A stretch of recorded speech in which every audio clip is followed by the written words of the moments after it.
Hello, Alan. Swivel on that chair for me. Yes. That's the spirit. Okay. You can retrieve whatever that was. Wait.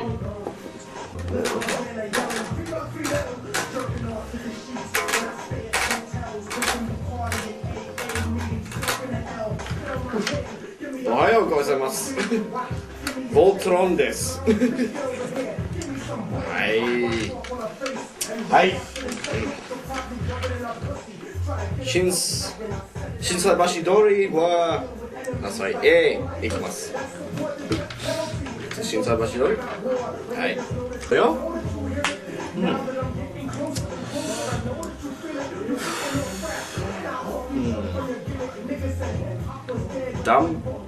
Dumbbell, yeah. これはペントブラッシュです。はい。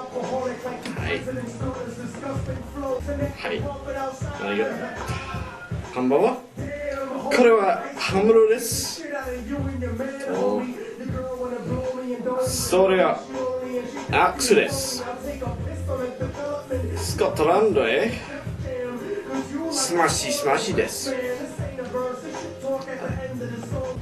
日本語が少し話せます。Speak available. Everything, man. There's a market for pet psychologists, nigga. And them rich motherfuckers that own you. You a motherfucking machine, man.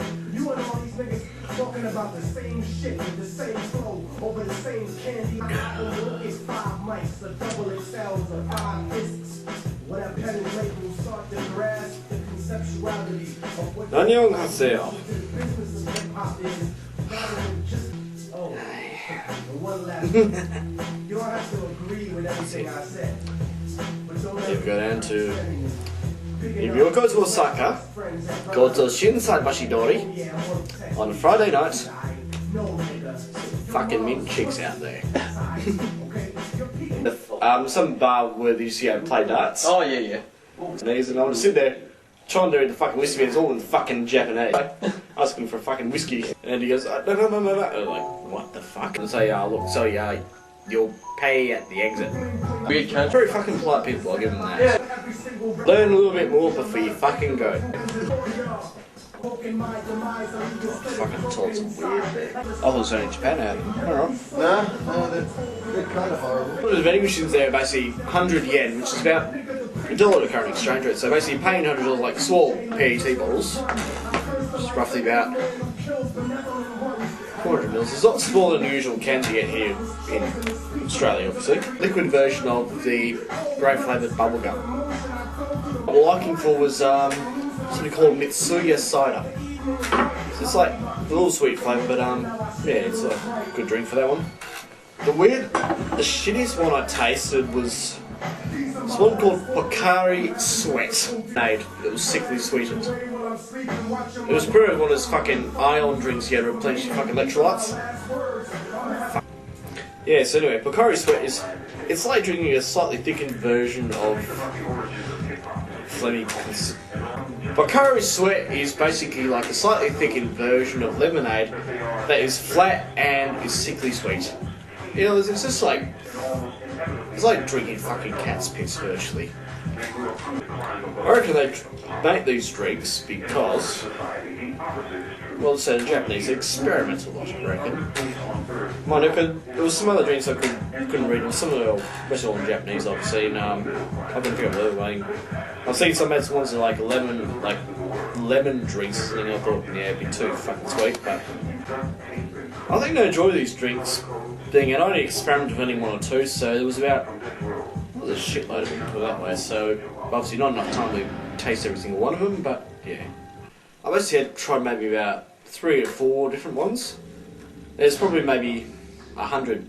It's like one, for example, with the beers, you lot have heard about Kirin and Asahi. Okay, there's basically like Coca-Cola and Pepsi marketing each one. So you've got Kirin have got one sorts of different things, and Asahi have got all sorts of different flavours basically. Let's see, Kirin have one lot, and Asahi have another. And it's like, yeah, Coca-Cola versus Pepsi with how they have the vending machines. You know what choices you have. Okay, you got Coca-Cola and Pepsi over here. You've got Asahi and Kirin. So you got one lot like maybe Coke, Diet Coke, Sprite, and the other one you got like say Pepsi, Pepsi Max, 7-Up. It's kind of like that with Asahi and Kirin. So you got all sorts of different drinks at one time. I mean, sometimes they might have one or two. I think one might have Coke, in one lot had Coke, and sometimes they'd have another. Yeah, so this is that, and I'm a dedicated fan of the Shinkansen now. So I see the high-speed ball train that can reach. Well, the one I was on the Hikari, it can reach about 270 k's now. I went on this train, it was pretty bloody fast. It starts off slow, then when it point is, it's like it's fast. Even when you come out through the tunnels, there's like a little boom every now and then. You can even get a pressure variation in it as well. Does it work? Alright, so anyway, the Shinkansen has reached about 270 k's now, which is really basically about double what trains you can basically easily capable of. Basically, the Shinkansen shit all over them for timing and everything as well. And also when I go into the tunnel, it's like when you go in, you can feel like a pressure building up in your ears. I don't know if it's just a slight pressure to go over a mountain, but it's just like when you fly an aircraft, you get pressure in your ears. And the other thing as well, on the way to Takayama from Tokyo, when I was going to Nagoya to change, James May from Top Gear was on the fucking Shinkansen. I shit you not. Oh, hi. Alright, yeah, so, anyway, I was on the train to Nagoya, to change to Takayama, and, sitting in front of me was James May from Top Gear. I thought at first, no, some guy just sitting there. I saw that guy from Top Gear, James May.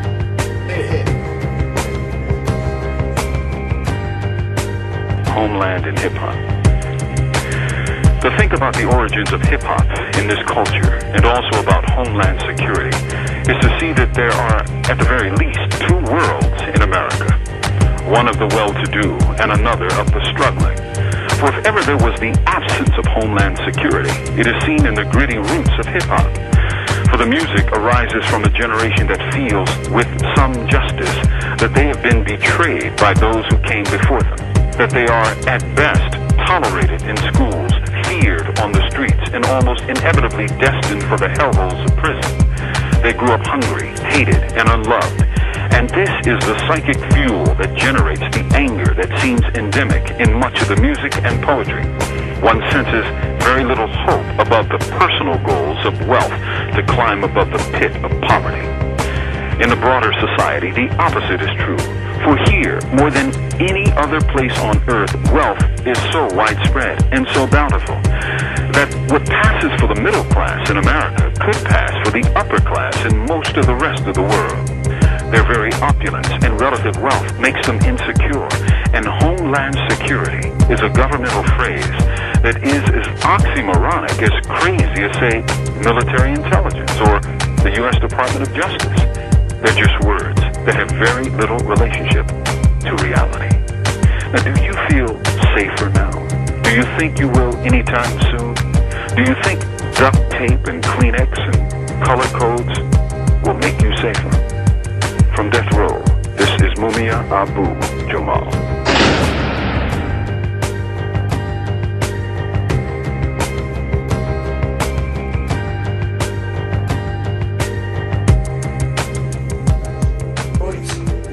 That's an axe from Glasgow.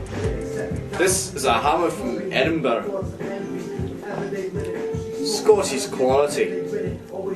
Korea. Axo. Glasgow です。とハムロはエディンバラです。こんばんは。